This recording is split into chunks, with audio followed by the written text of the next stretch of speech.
Hello dear student of class 11th class 12th। हमने पिछले class में प्रॉपर्टीज ऑफ डिटर्मिनेंट पढ़ा, ठीक है। तो आज के इस क्लास में हम जो है प्रॉपर्टीज ऑफ डिटर्मिनेंट का इस्तेमाल करके कुछ क्वेश्चंस जो है, जो आपका एक एक्सरसाइज है, may be it is exercise number 4.2, exercise 4.2। तो वहां से हम जो है कुछ क्वेश्चंस करेंगे, ठीक है। तो एक्सरसाइज 4.2 है आपके बुक का, ठीक। ये रहा एक्सरसाइज 4.2। तो बहुत ही इंपॉर्टेंट एक्सरसाइज है आपके एग्जामिनेशन पॉइंट ऑफ व्यू से। तो ये क्वेश्चंस कुछ इस तरह के, using the properties of determinants and without expanding prove that this matrices equations, ठीक है। तो इसमें पहला क्वेश्चन जो है, कुछ आसान से क्वेश्चन है यहाँ पर। क्वेश्चन नंबर 1 से लेकर 6-7 तक। X Y z, x Y Z, A B c, A B c and x plus a y plus b z plus c, x plus a y plus b and z plus c. तो अब यहाँ पर थोड़ा ख्याल रखिएगा, question तो लिखा है ना, using the properties of determinant, आपको इन डिटर्मिनेंट्स को सॉल्व करना है प्रॉपर्टीज ऑफ डिटर्मिनेंट का इस्तेमाल करके। जो आपने 6-7 प्रॉपर्टी, 5-6 प्रॉपर्टी पढ़े, उनका इस्तेमाल करके सॉल्व करना है। लेकिन इसका यह हरगिज मत, एंड विदाउट एक्सपेंडिंग भी लिखा है कि आपको एक्सपेंड तो नहीं करना है। तो इसका मतलब ये हरगिज नहीं है कि आप बिल्कुल भी इसको एक्सपेंड नहीं कर पाएंगे, ठीक है। एक ऐसे स्टेज पर पहुंचते हैं जहां पर अगर किसी रो से या किसी कॉलम में आपको 2 जीरो नजर आए, तो आप वहां पर इसको एक्सपेंड भी कर सकते हैं, ठीक है। जब ये ऑर्डर 2 में चला जाएगा, बाकी ये दो तो जीरो हो जाएगा, सिर्फ एक एलिमेंट रह जाएगा, तो फिर आपको सिर्फ इसको ही कंसिडर करना होगा। तो इस केस में आप इसको एक्सपेंड भी कर सकते हैं। तो यहाँ पर एक कंफ्यूज नहीं होना कि विदाउट एक्सपेंडिंग लिखा है तो मैं आप इसको किसी भी स्टेप पर एक्सपेंड नहीं कर पाऊंगा, इसका मतलब ये हरगिज नहीं है, ठीक है। तो हमें इसको सॉल्व करना है। अब देखिए, मैं इसको डायरेक्टली एक्सपेंड करेगा ना, तब भी ये इसका RHS 0 आ जाएगा अगर आप इसको डायरेक्टली एक्सपेंड कर देंगे, लेकिन वो क्वेश्चन जो है बहुत लंबा हो जाएगा। तो इसलिए हम पहले देखेंगे कि कहीं इसमें प्रॉपर्टीज ऑफ डिटर्मिनेंट का इस्तेमाल करके हम इसको कुछ छोटा या यहीं पर ही खत्म तो मत कर सकते हैं, ठीक है। तो हम लेफ्ट हैंड साइड उठाएंगे क्योंकि हमें प्रूव करना है, ठीक है। लेफ्ट हैंड साइड, तो वो तो एक डिटर्मिनेंट है। अब इसमें क्या कर सकते हैं, जो हमने 5-6 प्रॉपर्टी पढ़े उसमें से एक प्रॉपर्टी का इस्तेमाल करेंगे। और एक प्रॉपर्टी ये था कि अगर किसी डिटर्मिनेंट का कोई रो या कॉलम जो है वो 2 और मोर टर्म से मिलकर बना है, तो आप उस डिटर्मिनेंट को 2 या 2 से ज्यादा डिटर्मिनेंट के सम के तौर पर लिख सकते हैं, ठीक है। तो अब यहाँ पर ये जो थर्ड कॉलम जो है, ये 2 टर्म से मिलकर बना है, x plus a y plus b z plus c. हम इसको 2 डिटर्मिनेंट में कन्वर्ट कर देंगे। कैसे? एक्स वाई जेड, और ये आ गया ए बी और सी, और यहां से आ गया एक्स वाई और जेड, प्लस दूसरा determinant X Y Z, A B C, और यहां पर बच गया ए बी सी। तो हमने उस प्रॉपर्टी का इस्तेमाल किया, ठीक है। अब आप, मैं डायरेक्टली इस डिटर्मिनेंट को देखकर बताऊंगा इसका वैल्यू 0 है, प्लस इस डिटर्मिनेंट को देखकर भी बताऊंगा कि इसका वैल्यू जो है वो 0 है, इज इक्वल टू 0। अब क्यों? क्योंकि हमने और एक प्रॉपर्टी पढ़ा था डिटर्मिनेंट का, in any determinant if any 2 रोज और कॉलम्स आर आइडेंटिकल। किसी भी डिटर्मिनेंट में अगर 2 रो या 2 कॉलम अगर आपको आइडेंटिकल मिलता है, तो उसका वैल्यू जो है वो 0 होता है। अब यहाँ पर कॉलम 3 और कॉलम 1 जो है वो आइडेंटिकल है, यहाँ पर कॉलम 3 और कॉलम 2 जो है वो आपस में आइडेंटिकल है, तो दोनों का वैल्यू 0 होगा और RHS यहाँ हमारा, ठीक है। तो इस तरह आप इनको कर सकते हैं। नेक्स्ट और एक क्वेश्चन उठाएंगे हम, चलो नेक्स्ट पेज ही उठाएंगे। क्वेश्चन ये कहता है, using the properties of determinants, हाँ ये हम कर रहे हैं। हाँ, एक क्वेश्चन है, नंबर वाला क्वेश्चन है, वो कर देंगे आपके लिए, ठीक है। क्वेश्चन नंबर 3, मैं कुछ क्वेश्चन स्किप कर रहा हूँ, वो आप खुद करेंगे, ठीक है। क्वेश्चन नंबर 3, ये डिटर्मिनेंट दिया है 2 3 5, 2 3 5 7 8 9, 7 8 9 एंड 65 75 86, 65 75 और 86 दिया, ठीक है। सॉरी, मैं ये सीधा लाइन है, ठीक है। डिटरमिन आपको प्रूव करना है कि ये जीरो के बराबर है। किसके बराबर? जीरो के बराबर। तो जरा कैसे करेंगे, हम इसका लेफ्ट हैंड साइड उठाएंगे, ठीक। और उसको हम इस तरह भी तो लिख सकते हैं, 2 3 5 7 8 9, और इसको लिख सकते हैं 63 प्लस 2 लिख सकते हैं 65। इसको लिख सकते हैं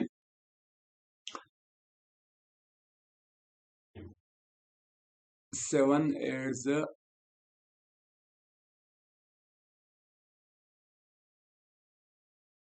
72 प्लस 3 लिख सकते हैं इसको, ठीक है। इसको हम 81 प्लस कितना है 86, 81 प्लस 5 लिख सकते हैं, ठीक है। ये हो गया, क्या ये बराबर हो गए? 63 प्लस 2 72 प्लस 3 75 81, हाँ ये बिल्कुल ठीक। Which is further equal to, अभी आपने जो प्रॉपर्टी इस्तेमाल किया था हम उसका इस्तेमाल करेंगे, ये दो टर्म से मिलकर बना है, ठीक है। तो ये हो गया 2 3 5 7 8 9, और ये आ गया 63 72 और 81, ठीक। और प्लस दूसरा जो डिटर्मिनेंट आपका बनेगा वो बनेगा 2 3 5 7 8 9, और ये बन गया 2 3 5। अब ये जो सेकंड डिटर्मिनेंट है यहाँ पर, इसका वैल्यू तो डायरेक्टली जीरो हो जाएगा, because column 1 and column 3 are identical, बचता है ये, ठीक है। अब हमने जो लास्ट प्रॉपर्टी पढ़ा था,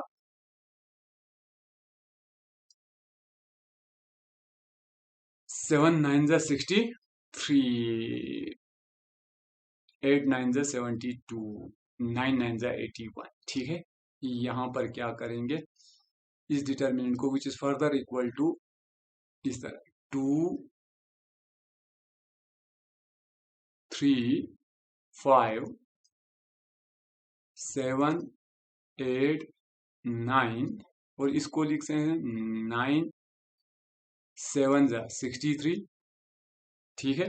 इसको लिख सकते हैं 9 8 72, इसको लिख सकते हैं 9 9 81, 9 9 81, विच इज इक्वल टू, आप कॉलम 3 से 9 को कॉमन निकाल सकते हैं। कॉलम 3 में जो है 9 कॉमन, तो अगर हम 9 को बाहर निकालेंगे, अंदर बच गया 2 3 5 7 8 9, 7 8 9, और ये बच गया 7 8 9, ठीक है।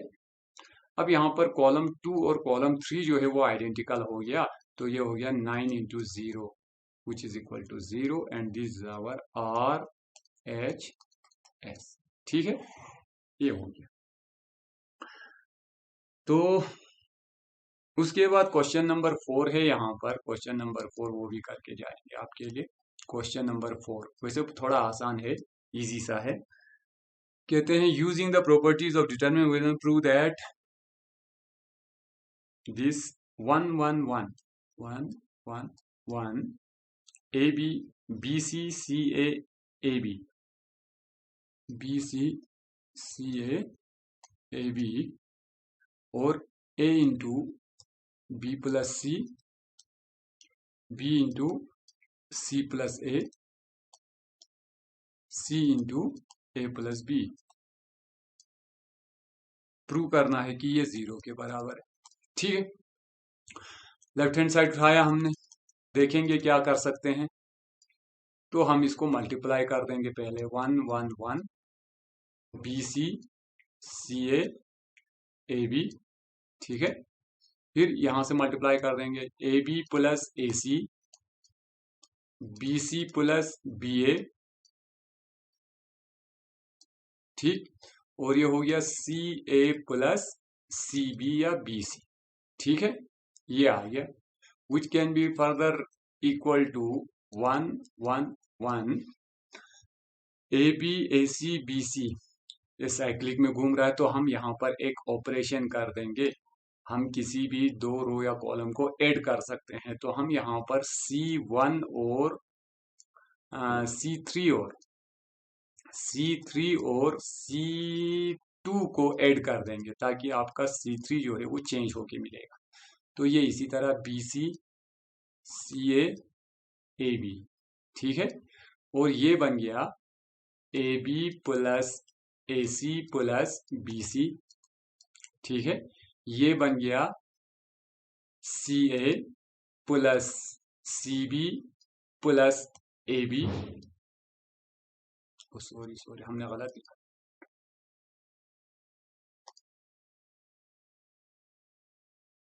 ठीक है। यहां पर BC plus BA, BC plus BA plus CA, और यहां पर lastly CA plus CB plus AB, ये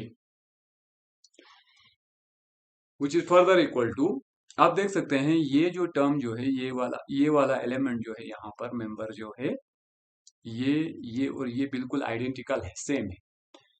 A B A B A B, A C A C A C, B C B C B C. तो हम इसको बाहर निकाल देंगे, हम इसको कॉमन निकालेंगे। A b plus b c plus c a, मैंने इसको बाहर निकाला। अंदर क्या बच गया हमें, 1 1 1 बी सी सी ए बी, और यहां पर कॉमन निकाला हमने बाहर, तो यहां पर क्या बच गया, 1। अब ये दो रो कॉलम जो है वो आइडेंटिकल हो गए, तो ये आ गया 0 के बराबर, which is our R H, ठीक है। बहुत सिंपल से क्वेश्चंस है, ये आप कर लेंगे, ठीक है। मैं थोड़ा अच्छे क्वेश्चंस पर जाता हूं यहाँ पर। हाँ, क्वेश्चन नंबर 7 है यहाँ पर, क्वेश्चन नंबर 7। यहां से आपके इंपॉर्टेंट क्वेश्चन शुरू होते हैं। Question number 7, very important one.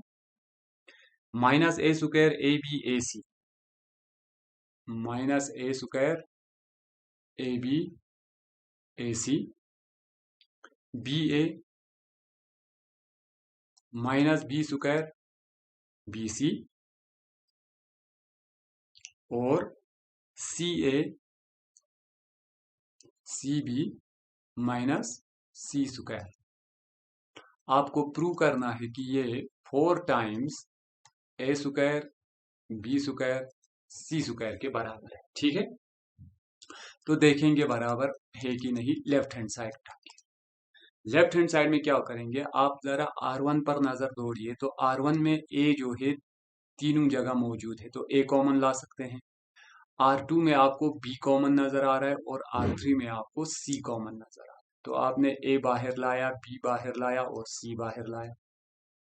अंदर क्या बच गया, यहाँ पर माइनस ए बच गया, यहाँ पर बी बच गया, और यहाँ पर सी बच गया। यहाँ पर बी कॉमन निकालने से ए बी और सी, यहाँ से सी बाहर निकालने से ए बी और माइनस सी, और यहाँ पर माइनस बी बच गया, ठीक है। Again on the same pattern, यहाँ पर C3 में C है कॉमन, इसमें B कॉमन है, और इसमें A कॉमन है। तो इस A B C को फिर बाहर लाया, तो ये हो गया A B C बाहर, और एक A B C बाहर। तो जो अंदर बच गया यहाँ पर -1 1 1 1 -1 1 1 1 और माइनस, ये बच गया। अब ये जो डिटर्मिनेंट जो है, इस पर हम थोड़े ऑपरेशन करेंगे। बाहर है a square B square C square, A B c into a B c, ठीक है। इस पर क्या ऑपरेशन करेंगे, यहाँ पर R1 प्लस R2 कर देंगे, R2 माइनस R3 कर देंगे। आप कोई भी ऑपरेशन कर सकते हैं जिससे मुझे ज्यादा से ज्यादा 0 मिले किसी रो या किसी कॉलम में, ठीक है।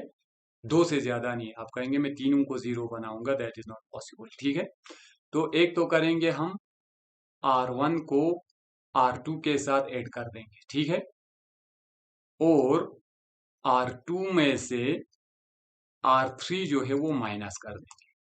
तो इससे क्या होगा, R1 प्लस R2 -1 प्लस 1, तो ये जीरो मिल गया मुझे। ठीक है, ये आ गया R1 प्लस R2, 1 माइनस 1, ये भी जीरो मिल गया मुझे।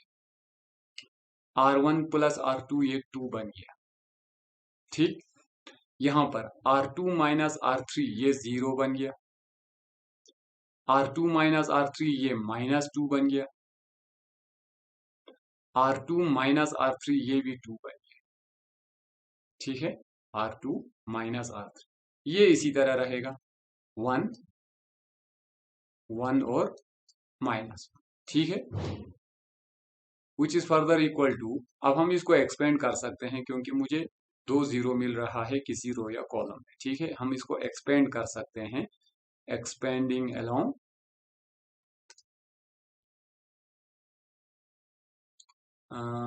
कहाँ से करेंगे, R1 से। चलो नो प्रॉब्लम, R1 से कर लेंगे। तो बाहर है मुझे A square B square C square.